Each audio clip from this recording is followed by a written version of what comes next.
শহীদ শরীফ ওসমান হাদির হত্যাকারীদের গ্রেপ্তার ও বিচারের দাবিতে চতুর্থ দিনের মতো শাহবাগ অবরোধ করেছে ইনকিলাব মঞ্চ।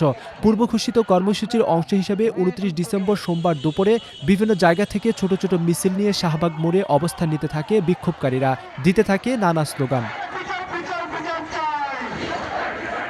বিক্ষোভকারীরা অবস্থান নেওয়ায় স্থবির হয়ে পড়ে যানবাহন চলাচল।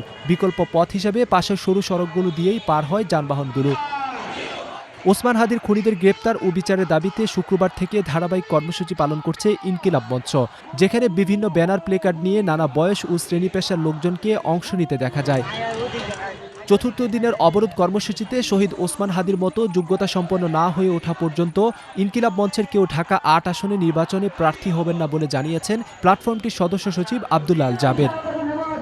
সর্বশেষ রবিবার রাতের কর্মসূচিতে হত্যাকারীদের গ্রেপ্তার ও বিচারের দাবিতে ৪ দফা দাবি জানায় ইনকিলাব মঞ্চ, যার মধ্যে ছিল ওসমান হাদির খুনের পরিকল্পনাকারী ও সহায়তাকারী, পলায়নে সহযোগী এবং আশ্রয়দাতা সহ পুরো খুনি চক্রের আগামী ২৪ দিনের মধ্যে বিচার কার্য সম্পন্ন করা, বাংলাদেশে অবস্থানরত সব ভারতীয়দের ওয়ার্ক পারমিট বাতিল করা, ভারত তার অভ্যন্তরে আশ্রয় নেওয়া সব খুনিদের ফেরত দিতে অস্বীকৃতি জানালে ভারতের বিরুদ্ধে আন্তর্জাতিক আদালতে মামলা করা এবং সিভিল মিলিটারি ইন্টেলিজেন্সের মধ্যে ঘাপটি মেরে লুকিয়ে থাকা ফ্যাসিস্টের দোসরদের চিহ্নিত করে গ্রেপ্তার ও বিচারের মুখোমুখি করা।